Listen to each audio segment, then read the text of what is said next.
Bíblia fala aqui também sobre o espelho de Deus. Vamos falar um pouquinho sobre o espelho de Deus.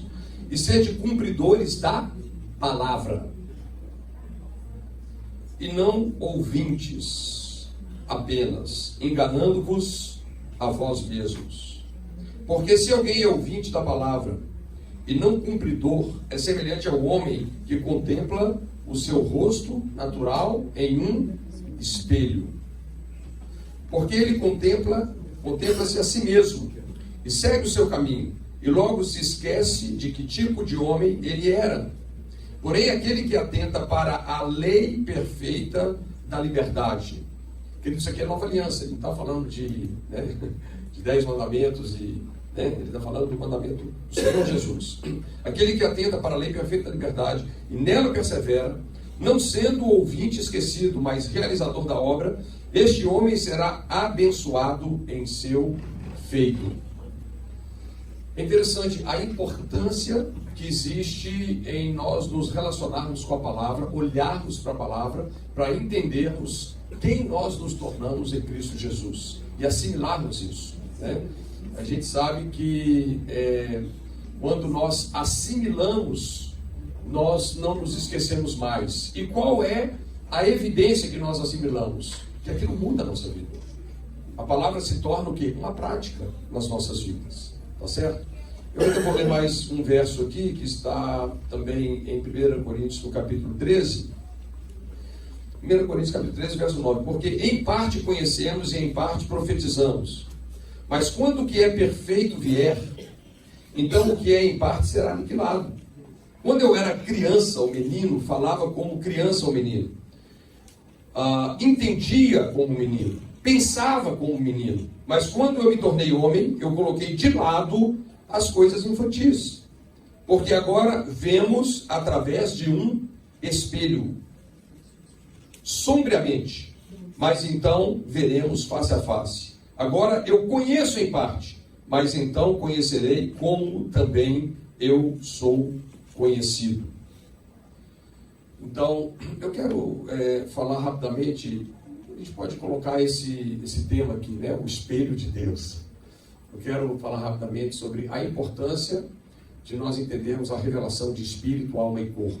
Como que isso nos ajuda a vivermos uma vida desatada, uma vida que realmente, onde nós vamos tomar posse, né, da nossa herança em Jesus. De fato, nós temos uma herança fantástica, porque a partir do momento que nós vivemos uma experiência de nascer de novo, a partir do momento que nós nos tornamos filhos pelo Evangelho, né, se você é filho, você também é herdeiro.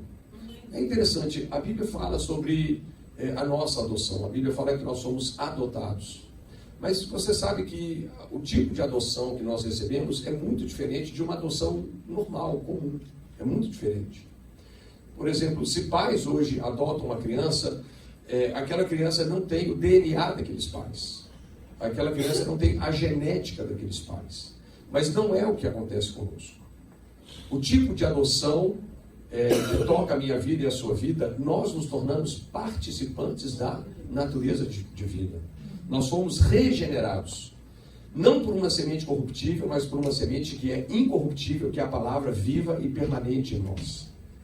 Então, nós somos adotados, mas nós somos filhos de verdade, nós temos a natureza do nosso Pai. Isso fala sobre o nosso novo nascimento, né? É uma experiência fantástica, queridos. Realmente Deus é extremamente perfeito. Então, quando a Bíblia fala sobre a nossa adoção, é uma coisa muito mais profunda do que eu e você possamos imaginar. E isso aponta, né, para uma herança tremenda, uma herança incalculável. Na verdade, essas coisas materiais, falando de tomar posse, elas são um reflexo, de você ter uma alma salva, né? Mas mas vamos dar uma focada aqui, né? Espírito, alma e corpo. Podemos começar aqui, 1 Tessalonicenses, no capítulo 5, verso 23. Paulo, ele fala assim: o mesmo Deus de paz vos santifique em tudo, e o vosso espírito, alma e corpo sejam conservados, íntegros, irrepreensíveis até a vinda de Cristo. Quando sabem que Jesus está voltando. É interessante. A Bíblia então revela o homem como um ser tripartido. Apesar da Bíblia falar isso com todas as letras, né, muitas pessoas não conseguem entender isso. A maioria das pessoas não entendem isso. A maioria das pessoas pensam que o homem tem uma alma, né, e tem um corpo. Ok? E a essa questão da alma, eles se referem a isso muito como emoções e mente, né, e inteligência. Mas é uma visão assim, bem limitada do que a Bíblia ensina. Né? Ontem nós falamos um pouquinho, se você vai para Gênesis, quando Deus criou o homem à sua imagem e à sua semelhança e deu a ele domínio, o homem ainda não tinha um corpo. Deus criou o homem, homem e mulher, macho e fêmea, e o homem estava ainda onde? Dentro de Deus. Até que no capítulo 2, então, Deus faz o corpo do homem e sopra o homem que ele criou, ou seja, o espírito. Né?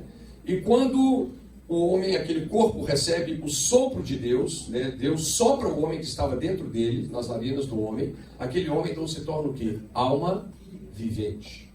Então ali nós podemos ver, quando Deus cria o espírito do homem, nós podemos ver Deus criando o corpo do homem, e quando o espírito entra no corpo, qual é o resultado disso? Ele se torna alma vivente.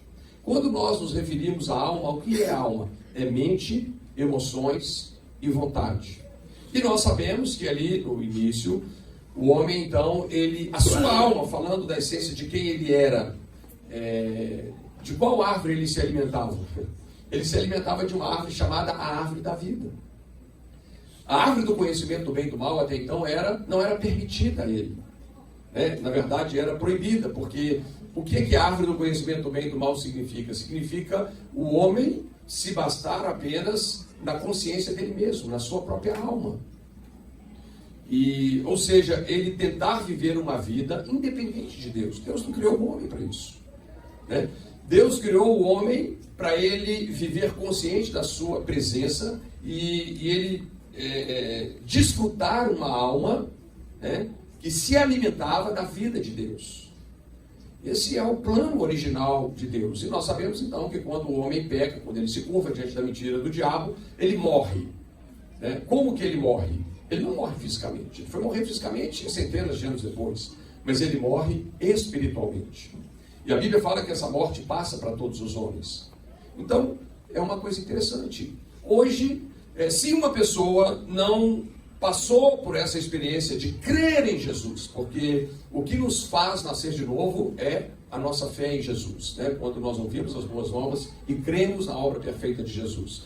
Se uma pessoa não nasceu de novo, ele pode estar andando para cima e para baixo, cantarolando, vivendo a sua vida, mas a Bíblia declara com todas as letras que ele está espiritualmente morto em pecados e delitos.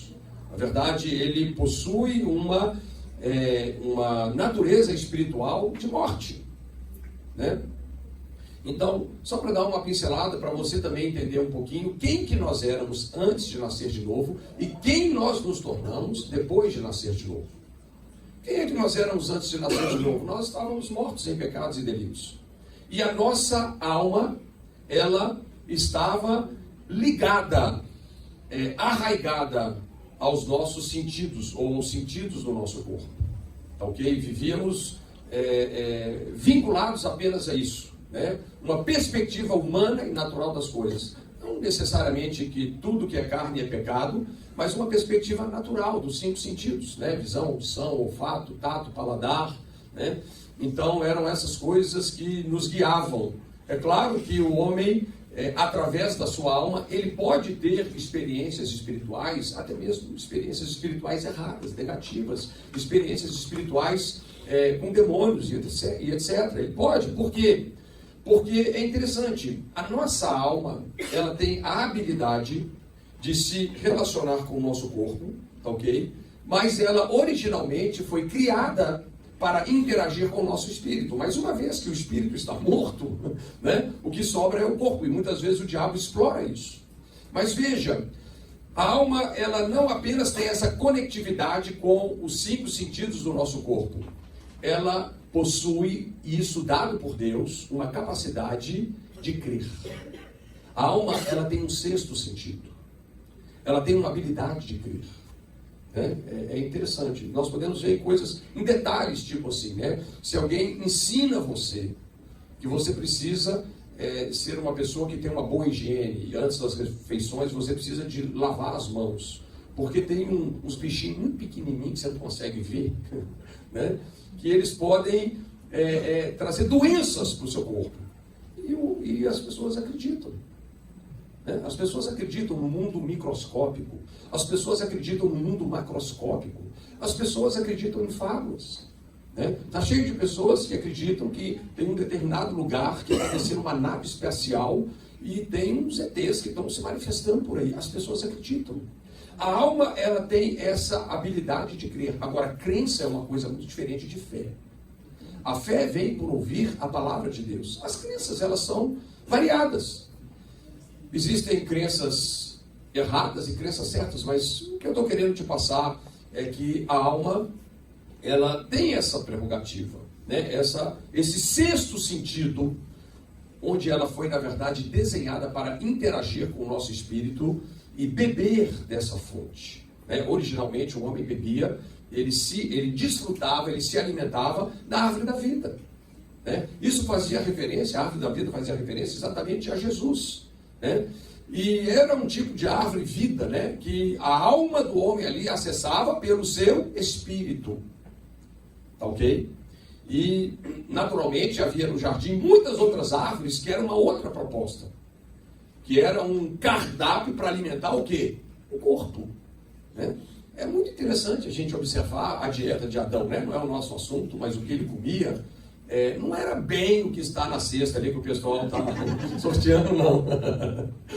Era um pouquinho mais vegano,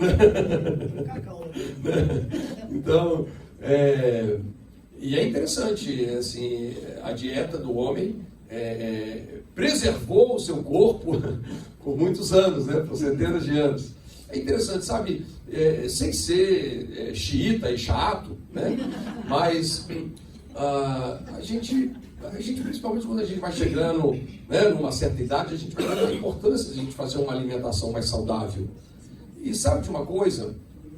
Uma alimentação mais saudável, assim, porque quando nós estamos falando de espírito, alma e corpo, e tudo isso assim, é um ecossistema, isso funciona junto. Não é que o homem é só o espírito, não, o espírito, alma e corpo. Eu estou falando o que veio primeiro, O espírito é a nossa essência, mas é espírito, alma e corpo, é um ecossistema. Eles estão interligados. E, de repente, assim, você pode ter um tipo de alimentação mais saudável, que isso cria até uma clareza de mente. Você já viu que dependendo do que você come, você fica assim, preguiçoso para pensar, parece que a cabeça pesa? Não é? Sim ou não? Sim. Então, é interessante, A gente nós precisamos ser zelosos, no sentido amplo, porque Deus quer preservar íntegro, não só o espírito, mas espírito, alma e corpo. E para isso nós precisamos de sabedoria, daqui a pouquinho você vai entender o que nós queremos dizer. Bom, quando nós estamos falando sobre espírito, alma e corpo, o que é a parte mais fácil da gente entender? É o nosso corpo. E apesar de ser o que menos nos define hoje. Se você chegar diante de um espelho, você vai ver com muita nitidez o que é o seu corpo. E você não vai ter dúvida disso. Se você tiver dúvida que o seu corpo existe, você dá um beliscão em você. Então não é muito simples a gente perceber que nós temos um corpo. Mas a Bíblia diz que existe mais do que isso. Nós também temos o quê? Uma alma. Na verdade, quando eu falo com você, eu estou falando, na verdade, com a sua alma. E como é que nós podemos perceber a nossa alma? É interessante, nós podemos tanto sentir o nosso corpo, se você encostar numa coisa quente, e se você não for leproso, está amarrado, você vai sentir o calor. E a dor é um alerta para o nosso corpo.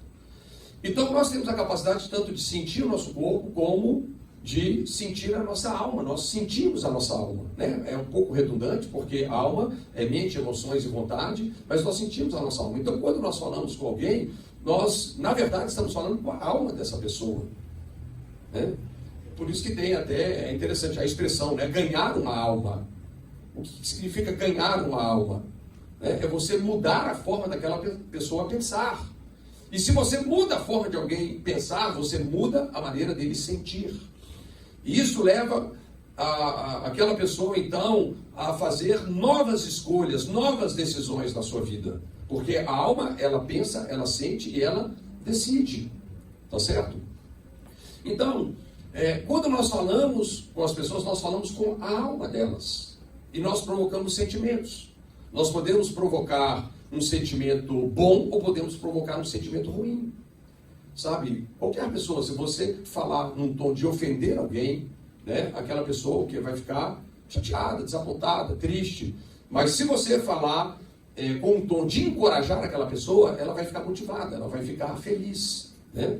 É interessante isso. Então, a gente funciona dessa forma. A nossa alma funciona assim. Nós podemos facilmente, então, perceber o corpo e podemos também perceber o quê? A alma, né? Quando é que uma pessoa experimenta o que nós estamos falando sobre salvação da alma, né? É quando uma pessoa que está emocionalmente decepcionado, deprimido, ou que está mentalmente derrotado, né? Ele olha para a palavra de Deus e ele então renova a sua mente, passa a experimentar justiça, paz e alegria no Espírito Santo. Isso se torna uma realidade na vida dele. Então é totalmente possível nós mudarmos a nossa maneira de pensar. Agora, então nós estamos vendo que identificar o corpo, identificar a alma é fácil, porque nós podemos sentir o corpo, podemos sentir a alma. Mas o nosso espírito é diferente. Entende? Na verdade, nós não temos como acessar o nosso espírito por nenhum meio natural. Tá certo? Nós precisamos de um caminho sobrenatural, porque o nosso espírito o espírito é espiritual, né? É sobrenatural. Nós precisamos de uma maneira sobrenatural. Tá certo? E a única coisa, então, que define o nosso espírito é a palavra de Deus. Como é que você pode entender o seu espírito? Você não vai sentir nada. Você pode entender o seu espírito apenas olhando para aquilo que a palavra de Deus revela a respeito dele. Jesus disse assim: as palavras que eu vos tenho dito, elas são espírito e são vida. Olha, é interessante. A palavra de Deus é espírito e é vida, né? E é exatamente disso que o nosso espírito foi feito. Então, para a gente entender a nossa realidade espiritual, nós precisamos não só olhar, não só atentar, mas nós precisamos crer no que a Bíblia diz a respeito de quem nós nos tornamos em Cristo. Agora, se uma pessoa não nasceu de novo, o que a Bíblia diz a respeito do espírito dela? Que o espírito dessa pessoa está amortecido, está morto em pecados e delitos. Então, ele tem uma alma que não tem essa opção de buscar recursos no espírito. Ele tem uma alma que só tem um caminho a fazer: viver pelos seus 5 sentidos, né? Ou ser, vamos colocar assim, energizado pela sua carne para crer em coisas erradas e complicadas. Essa é a dinâmica de uma pessoa que está espiritualmente morta, tá? Mas quando nós, então, colocamos essa questão assim de definir o que é o Espírito, por que isso é tão importante? Porque isso vai ajudar as pessoas a não se tornarem confusas com aquilo que a palavra de Deus ensina. Por exemplo, uma pessoa, ela teve uma experiência genuína de novo nascimento. Aí nós vamos lá para o texto de Coríntios, e a Bíblia fala que se alguém está em Cristo, é uma nova criação. As coisas velhas já se passaram, eis que tudo se fez novo. A Bíblia não fala que tudo está sendo feito novo, num gerúndio, sabe, num processo. Não, a Bíblia fala, pum! Quando a pessoa nasceu de novo, são frações de segundo, tudo se fez novo. Mas é interessante, aquela pessoa que nasceu de novo, ela não sente que tudo se fez novo. Ela não sente assim. Né? O que é que mudou quando uma pessoa nasceu de novo?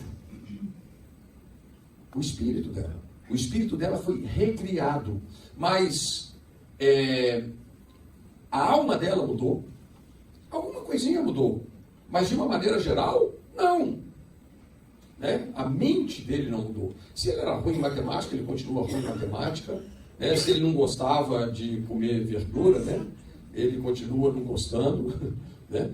Ele vai precisar de um outro processo que é chamado de renovação da mente. Você vai entender a ligação dessas coisas. Mas é interessante. Quando as pessoas não entendem espírito, alma e corpo, eles não sabem o que a Bíblia está dizendo num sentido objetivo. Então, quando a Bíblia fala que nós somos hoje uma nova criação em verdadeira justiça e santidade, que é o mesmo texto, mas que está em Efésios, a Bíblia está fazendo referência ao quê? Ao nosso espírito. Por exemplo, a Bíblia fala que habita em você, se você nasceu de novo, o mesmo poder que ressuscitou Jesus dos mortos. Mas só na verdade você sente isso. Talvez tenha aqueles dias que você se levanta péssimo e você nem faz ideia que o mesmo poder que levantou Jesus dentre os mortos habita em você. Você nem faz ideia.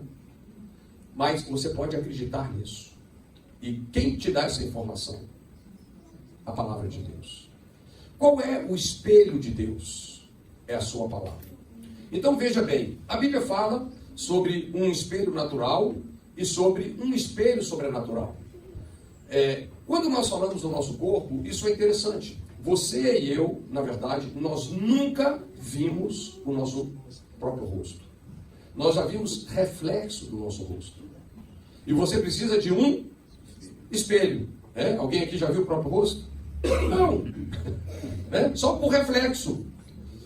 O nosso espírito é a mesma coisa. Tá certo?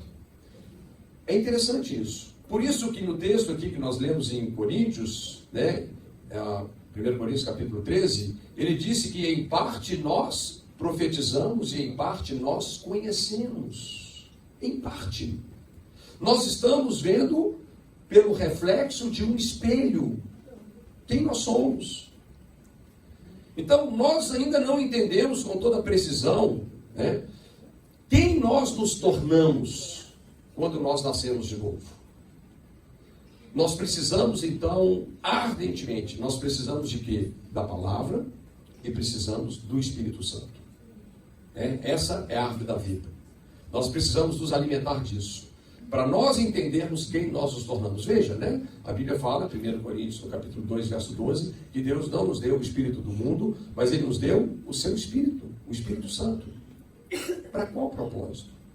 Nos dar a conhecer todas as coisas que gratuitamente nos foram dadas por Cristo Jesus. Então, naturalmente, quando nós olhamos para o espelho da palavra, mas eu quero assim focar isso, não é apenas essa experiência com a palavra no sentido da letra, porque a letra mata, mas o Espírito revela, o Espírito da vida. Então, a única maneira de você conhecer quem você se tornou é pela palavra. É o seu relacionamento com a palavra e com o Espírito Santo. Olha que coisa poderosa. 1 João 4, verso 17, a Bíblia diz que como Jesus é, assim somos nós nesse mundo. Mas você fala assim, puxa vida, a vida que eu estou vivendo está tão diferente da de Jesus. Mas por que você está vivendo essa vida? Porque você ainda não conseguiu enxergar com a sua alma o que já foi feito no seu espírito. Agora entenda, quando você olha no espelho de Deus, qual é o espelho de Deus? A palavra. E você alinha a sua alma com o que já foi feito no seu espírito, o que é que vai acontecer? Vida. Essa vida que está plena no seu espírito será jorrada para a sua alma e para o seu corpo. Olha o poder de renovar a mente. Como é que nós renovamos a mente? É enxergando no espelho de Deus. Olhando para a palavra. Entendendo quem nós somos. Quem nós fomos feitos. Esse é o princípio, Essa é a mudança, é a transformação no gerúndio. que vem por um processo, né, que é a salvação da alma. Então, veja bem, né, não vou estender muito aqui, mas, olha só, 1/3 de você já está plenamente salvo. Tá ok? A Bíblia diz que quando nós nascemos de novo, a Bíblia fala assim, que se alguém se une ao Senhor, se torna um espírito puro. Gente, você está no seu espírito, você está cara a cara com Jesus. Você está misturado com Ele. Você está nele e Ele está em você. Cristo habita pela fé nos nossos corações, falando dessa realidade espiritual. E nós estamos nele, nós fazemos parte do seu corpo, nós somos a sua eclésia. Nós estamos nele e ele está em nós. É um mistério maravilhoso. Sabe? O que Deus fez no nosso espírito quando uma pessoa genuinamente nasce de novo, é uma coisa perfeita. É uma coisa perfeita. Tá certo? Então, 1/3 de você tá resolvido, e era a parte crítica da coisa. Só que tem que, né, nós não sentimos isso. Nós não temos acesso a isso sentindo, percebendo, ou pelo nosso corpo, ou através da nossa alma. Nós precisamos da ajuda da palavra. Vocês lembram daquele texto de Efésios capítulo 4, que fala que a palavra de Deus, ela é viva e eficaz. E ela é tanto penetrante como cortante. O que ela faz? Ela separa, né, juntas e medulas, alma e espírito. Olha que coisa interessante. Se você pega, né, como daqui a pouquinho está chegando o almoço, né, então deixa eu despertar a sua imaginação. Se você pega uma picanha, ela está crua ainda, né? Se essa picanha cai na mão do André, o negócio fica bom. Você pega uma picanha, na hora que você passa a faca nela, você vai fazer ela daquele jeito, aqueles bifes de 2 ou 3 dedos. 2 dedos, tá bom, né? Você passa a faca nela. É interessante, ao mesmo tempo que a faca separa, ela se torna um ponto de união. Quando a faca corta, ela está entre as duas partes. O que é que conecta o nosso espírito com a nossa alma? A palavra. É isso que a palavra de Deus faz. Por isso que ela é viva e eficaz, ela é penetrante, ela é cortante. A Bíblia fala que ela separa, né, no sentido de distinguir, né, mas ela une também, né? Então, é algo assim, fantástico, o poder da palavra nesse sentido. O que a palavra, como que a palavra trabalha nas nossas vidas, como que é importante a gente, então, crescer espiritualmente. Quando nós usamos essa palavra de crescer espiritualmente, ou quando nós usamos a expressão santificação, né? Quando nós falamos de justificação, nós estamos falando de novo nascimento. Quando nós falamos de santificação, nós estamos falando de renovação da mente. Sabe? Da palavra de Deus entrar nas nossas vidas e produzir os respectivos frutos, né? Mas é interessante, então, quando nós vamos para a Bíblia, existem textos que descrevem quem nós nos tornamos no Espírito quando nós nascemos de novo. Existem textos que são claros, que descrevem como que a nossa alma é mudada. Por exemplo, Romanos capítulo 12, um texto clássico, que não está falando de novo nascimento, mas que está falando o quê? Da metamorfose. Né? Rogo-vos, portanto, pelas compaixões de Deus, porque quando ele chega em Romanos 12, ele já passou por todos os capítulos anteriores, naturalmente. Né? Ele já falou sobre justificação no capítulo 5, ele já falou sobre santificação no capítulo 6, 7, 8. Né? Então agora ele faz uma condensação e mostra a importância, né, de nós darmos sequência no nosso crescimento espiritual. Então ele fala: rogo-vos, portanto, pelas compaixões de Deus, que apresenteis os vossos corpos. Olha como que é importante a gente saber lidar com o nosso corpo. Que apresenteis os vossos corpos como sacrifício vivo, santo e agradável a Deus, que é o vosso culto racional, inteligente. E não vos conformeis com esse mundo, mas transformai-vos, é a metamorfose. Como? Pela renovação da vossa mente, para que experimenteis qual seja a boa, perfeita e agradável vontade de Deus. Então veja bem, enquanto o seu espírito ele foi salvo instantaneamente, a nossa alma ela é salva num processo, onde a mente precisa ser renovada. E o corpo, queridos? O corpo é fundamental. Tá? É interessante, sabe o que a Bíblia fala sobre o nosso corpo? A Bíblia, ela diz algo interessante. Olha aqui esse verso que nós lemos. Deixa eu voltar aqui para 1 Coríntios 13, ele fala, né? Porque agora vemos através do espelho sombriamente, mas então veremos face a face. Agora eu conheço em parte, então conhecerei como também sou conhecido. Mas voltando aqui um pouquinho, onde que está, hein? Ok, verso 10. Mas quando o que é perfeito vier, então o que é em parte será aniquilado. Quando Paulo fala assim, quando o que é perfeito vier, do que é que ele está falando? Ele está falando da redenção do corpo.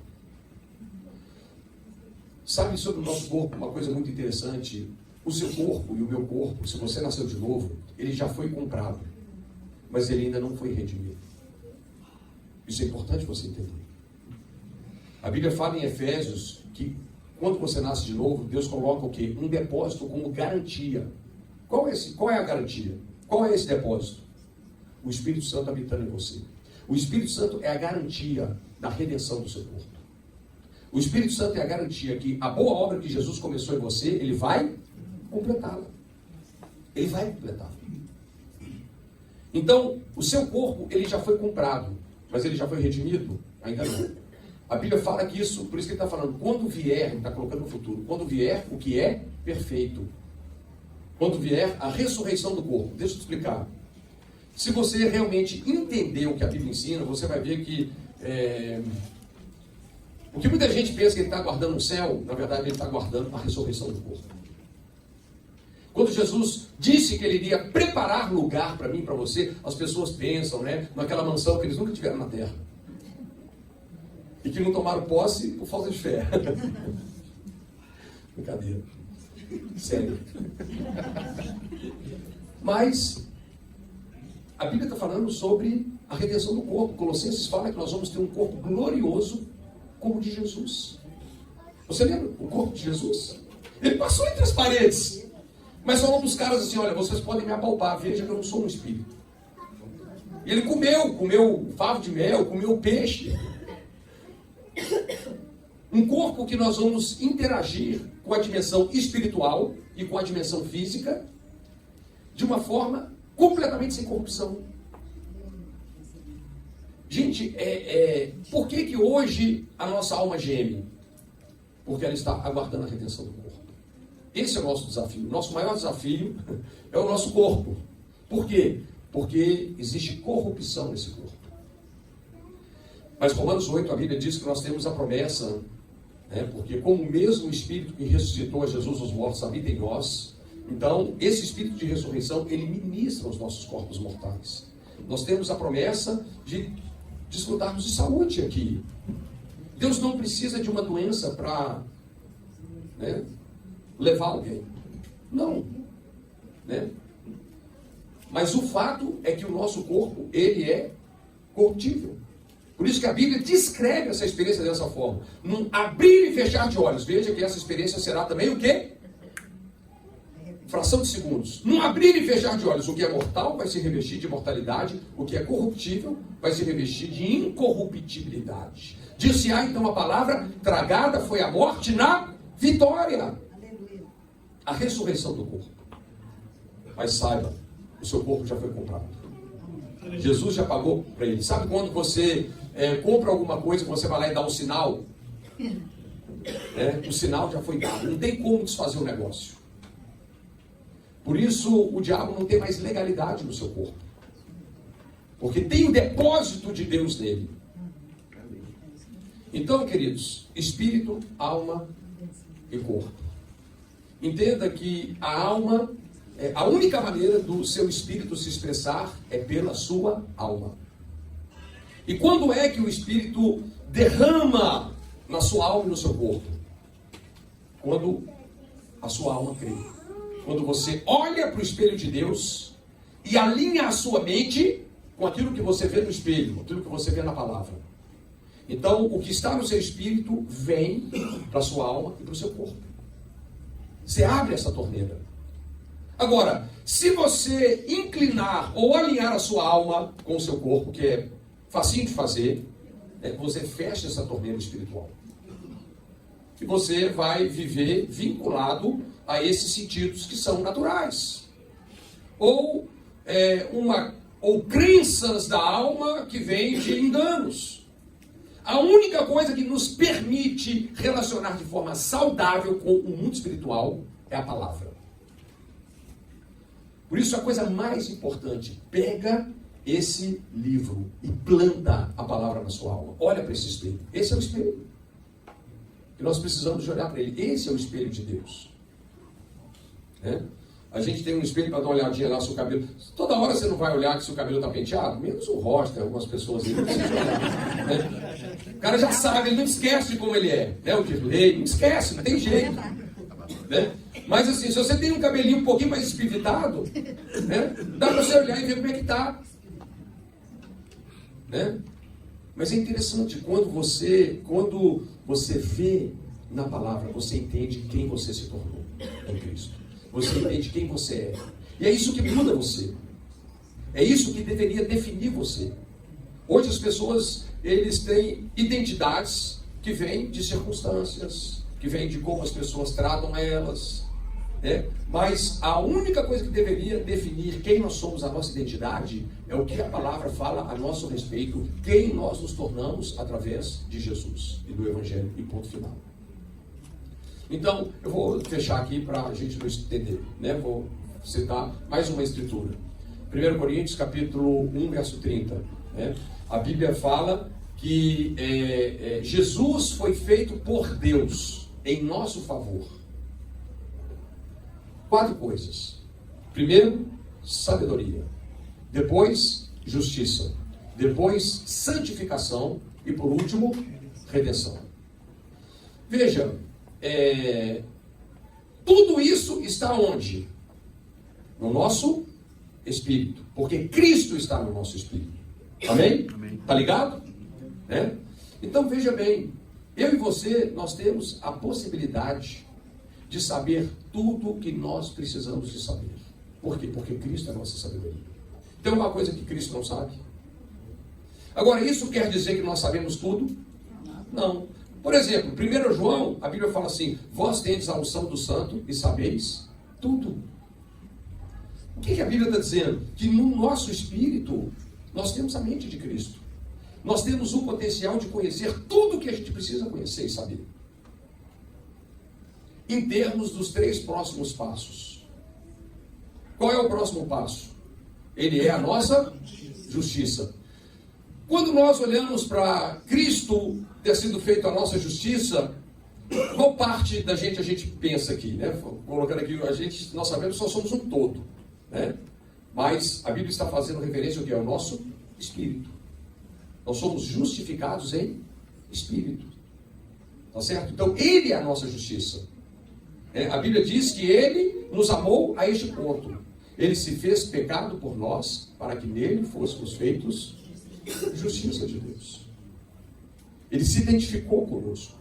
Ele tomou, ele vestiu os nossos sapatos. Jesus não teria morrido fisicamente se ele não morresse espiritualmente primeiro. E quando foi que ele morreu espiritualmente? Quando ele tomou sobre si os nossos pecados, as nossas dores, as nossas doenças. O profeta diz que tudo isso caiu sobre ele. E nós somos exatamente justificados, sarados, perdoados por causa desse sacrifício perfeito.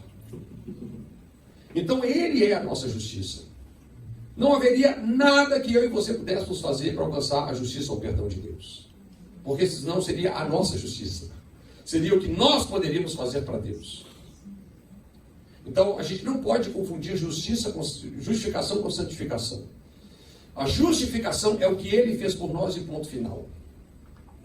Não adianta pessoas terem aquele monte de zelo por Deus, mas um zelo sem entendimento, onde eles refutam a justiça de Deus e abraçam a sua própria justiça. Jesus, Ele é a nossa justiça. É o que Ele fez por nós. A obra perfeita da cruz. Ele foi punido para nós sermos perdoados. Foi ferido para nós sermos curados. Foi feito pecado com o nosso pecado para nós sermos feitos Justiça de Deus. Qual é a próxima palavra? Então veja bem, queridos, isso está já feito no nosso espírito. Mas você entende isso com a sua mente? Você tem essa revelação na sua alma? Como é que você pode abrir essa torneira de sabedoria, que é a primeira palavra? Como que você pode ter acesso a esse conhecimento? Você precisa do Espírito Santo e da palavra. E quanto mais você renovar a sua mente, mais essas verdades trazem benefícios dessa salvação. Tanto para a sua alma, como para o seu corpo. Tá ok? É assim que você abre essa torneira. Então, a primeira torneira, justificação, falando da salvação do Espírito. A segunda palavra, Jesus foi feito por nós também o que? Santificação. E o que é santificação? Santificação significa uma pessoa separada para Deus. A ideia qual é? É você passar a viver uma vida onde você se ocupa com as coisas de Deus. Você é separado para Deus. Então agora é a resposta que você vai dar à justificação que você sofreu. Na hora que você entende esse amor generoso, que nós jamais poderíamos merecer salvação, reconciliação, e Ele fez tudo o que fez por nós, como é que nós deveríamos responder? Com gratidão. E é a gratidão que nos empurra, então, para nós nos ocuparmos com as coisas de Deus. Veja, qual é o problema de muitas pessoas? Eles pensam que a santificação é a raiz da árvore, falando da sua vida. Mas não, a raiz da árvore é a justificação. A santificação é os frutos. Como o pastor mencionou, sabe, se você é branquinho e se expõe ao sol, você vai ficar moreninho sem fazer força.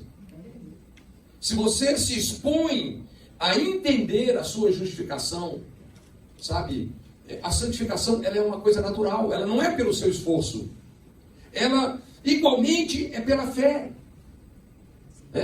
Por quê? Porque nesse sentido, a fé sem obras, ela é morta. Na verdade, o que é que faz a fé funcionar na minha vida e na sua vida? Quando o amor de Deus é revelado. Quando você vê o que Deus fez por você, Ele se mostra uma pessoa que te ama tanto, que é fácil você crer numa pessoa que te ama. E a fé é o princípio mais poderoso para transformar uma pessoa de dentro para fora. Sabe? Como é que uma pessoa vive uma vida salva na alma? Não é por um esforço e autodisciplina, agora não faço mais essa coisa feia. Isso não funciona.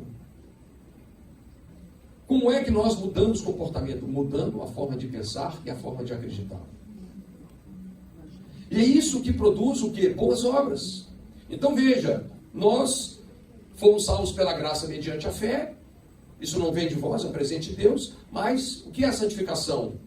Ele preparou boas obras para que eu e você pudéssemos andar nelas. Que são as obras da fé. Sabe? A fé, ela funciona, ela opera. E nós passamos então a viver uma vida ocupada com as coisas de Deus. Uma vida ocupada, com a palavra. É interessante, a Bíblia fala para a gente meditar nesse livro de dia e de noite. A palavra não deveria sair da nossa mente, não deveria sair da nossa boca. Nós deveríamos falar dela sentados, andando, e aí você vai falar até dormindo. Não é verdade? Santificação. Então, a santificação fala sobre a renovação da mente. A fé vem pelo ouvir, e o ouvir pela palavra. Esse é um processo. E você pode experimentar não só um aperfeiçoamento da sua alma com respeito a ter a mente de Cristo, mas até você que era ruim em matemática pode ficar bom em matemática. Você vai ficar até mais inteligente para aprender outras coisas. Você que era roda dura, vai ficar um bom motorista. Você vai ver como que a fé vai te ajudar. E qual é a última coisa? Jesus foi feito por nós também o que? Redenção. O que é a redenção? É a salvação do corpo. Tá certo? É quando nós vamos experimentar, ou pela volta de Jesus. Existe possibilidade de nós sermos a geração que vai ver o arrebatamento? Claro! Todas as promessas estão cumpridas. Jesus pode voltar a qualquer momento. Mas esse corpo pode cair também. Você sabe que o que impede você de ver o mundo espiritual é o corpo. A carne é um véu.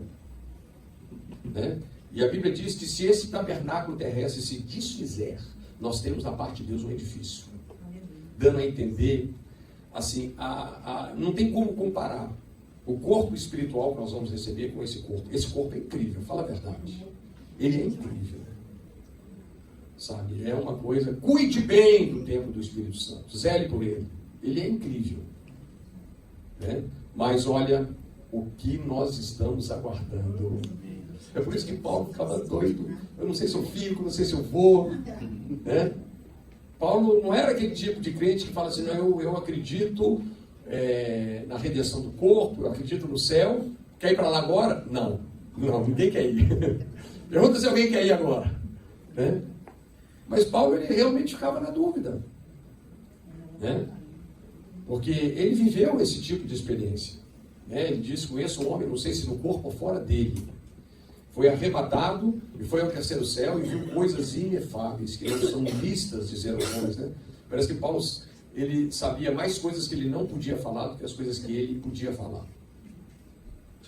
Mas ele revelou com muita precisão o que são as boas novas. O que é o Evangelho. Mas esse é o propósito de Deus, que você seja preservado íntegro, espírito, alma e corpo, até a vinda de Jesus, onde o que é perfeito virá.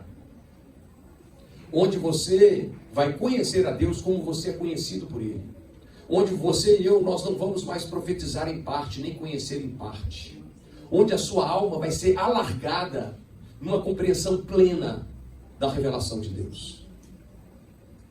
E nós vamos ter o mesmo corpo de Jesus. Gente,